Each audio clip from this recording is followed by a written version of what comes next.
Baik, selamat siang Bapak dan Ibu. Terima kasih atas kehadiran Bapak dan Ibu di tempat ini. Perkenalkan, saya Eksa Lestari, seorang mediator bersertifikat. Dan terima kasih sekali lagi saya ucapkan atas kepercayaan Bapak dan Ibu untuk menjadikan saya sebagai mediator dalam perkara Bapak dan Ibu. Nah, sebelum kita masuk ke dalam prosedur mediasi kita, saya ingin menanyakan terlebih dahulu kepada Ibu selaku pemohon. Silakan memperkenalkan diri. Baik, selamat siang Ibu. Perkenalkan, nama saya Florencia, umur saya 28 tahun, dan saya berprofesi sebagai guru sekolah dasar. Baik, terima kasih kepada Ibu Florencia.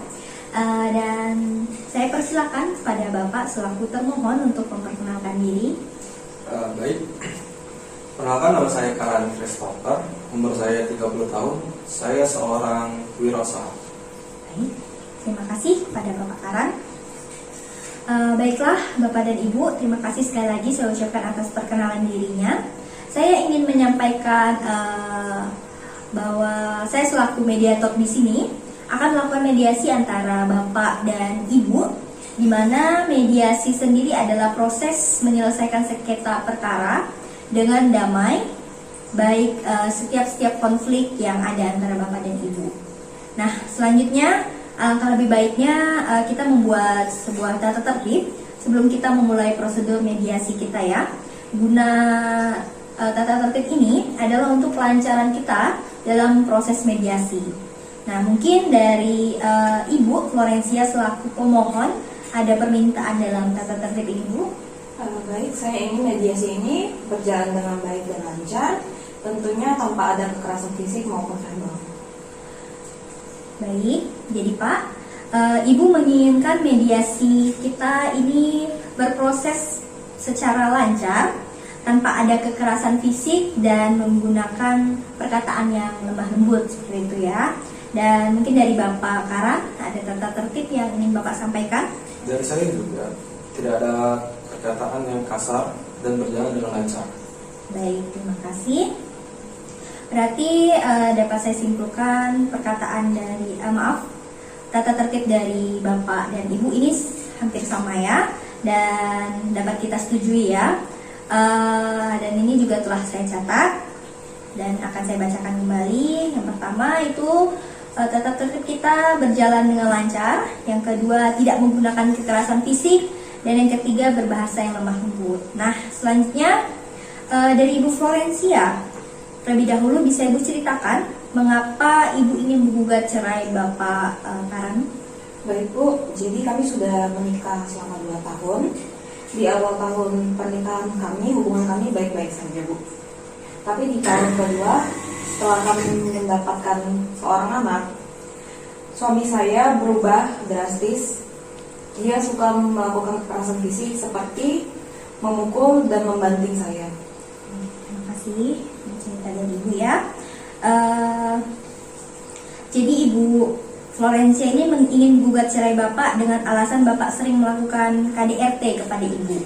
Nah, sekarang saya izinkan kepada Bapak untuk menyampaikan cerita dari Bapak. Saya mengakui jika saya pernah melukai istri saya, tapi tidak sembuh, dan saya menyesali hal yang saya lakukan. Hal tersebut terjadi karena saya hilaf, karena saya sedang pusing dengan usaha saya dan istri saya tidak atau kurang pengertian. Jadi juga saya tidak ingin ada perpisahan ini. Terima kasih Pak. Saya sudah mendengarkan cerita dari Bapak dan Ibu bahwa Bapak pernah memang pada dasarnya melakukan KDRT ya kepada Ibu Florencia dengan alasan Ibu kurang pengertian seperti itu. Dan tentu KDRT ini tidak bisa diterima oleh Ibu Florencia, dan Bapak mengakui serta menyesali tindakan Bapak tersebut. Nah, baik, Bapak dan Ibu ini memiliki anak ya? Boleh tahu berapa jumlah anak Ibu? Satu. Berarti Ibu dan Bapak memiliki seorang anak ya di sini ya. Jadi boleh kita andai-andaikan dan kita bayangkan, misalkan Bapak dan Ibu ini berpisah, bercerai ya dalam artian itu. Dan bagaimana kiranya nasib seorang anak ini anak bapak dan ibu jikalau ibu dan bapak bercerai seperti itu. Nah, dari cerita bapak juga bapak mengatakan kalau bapak ini tidak ingin berpisah ya Pak ya. Jadi dari ibu Florencia, apakah bisa ibu memaafkan dan memperbaiki rumah tangga ibu dengan bapak? Begini Bu, saya sayang dengan suami saya. Dan masalah pengertian tidaknya sebenarnya saya mengerti Bu. Tapi Bapak salah paham dengan sikap yang saya tidak mau mendengar penjelasan saya. Dan saya juga takut jika kekerasan itu terjadi lagi. Terima kasih. Nah, Bapak sudah mendengar pernyataan dari Ibu tadi. Bagaimana tanggapan dari Bapak? Saya sekali lagi sampaikan, saya khilaf dan meminta maaf kepada istri saya. Kemarin ego saya sangat tinggi terhadap istri saya. Dan kalau bisa dalam mediasi ini, kami berdamai dan tidak menggugat cerai saya. Terima kasih. Nah, itu pernyataan dari Bapak Karan. Dari Ibu bagaimana? Apakah Ibu bisa menerima permintaan maaf dari Bapak? Dan tentunya jika dimaafkan, Bapak haruslah berubah. Itu. Baik Bu, saya setelah berpikir, saya tidak jadi menggugat cerai suami saya dan memaafkan dia dengan syarat tidak mengulangi lagi kekerasan yang sama. Bagaimana dengan Bapak Karan? Apakah dapat menerima syarat dari Ibu? Saya berjanji tidak akan mengulangi lagi dan saya menerima syarat dari Ibu. Terima kasih. Jadi Bapak dan Ibu sepakat bahwa hubungan ini akan tetap dijaga utuh dengan persyaratan dari Ibu tadi, yaitu Bapak tidak akan mengulangi kekerasan dalam rumah tangga lagi. Dan Bapak sudah menyetujui dan berjanji tidak akan mengulanginya lagi. Dan ini sudah saya catat ya Bapak dan Ibu.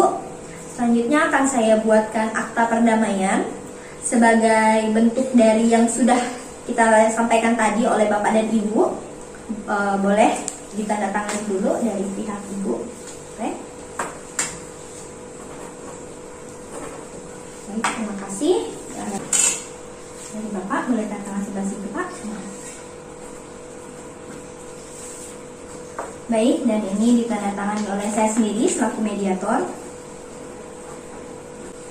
Baik, syukur puji Tuhan Bapak dan Ibu telah ingin berdamai.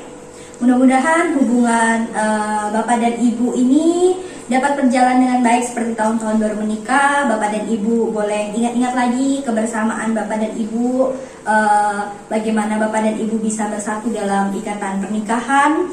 Dan saya doakan pada Bapak dan Ibu semoga selalu bahagia. Itu saja, dan silakan Ibu dan Bapak berjabat tangan tanda perdamaian kita. Baik, terima kasih Bapak dan Ibu. Mediasi kita telah selesai. Dan saya ucapkan terima kasih sekali lagi. Saya akhiri, selamat siang.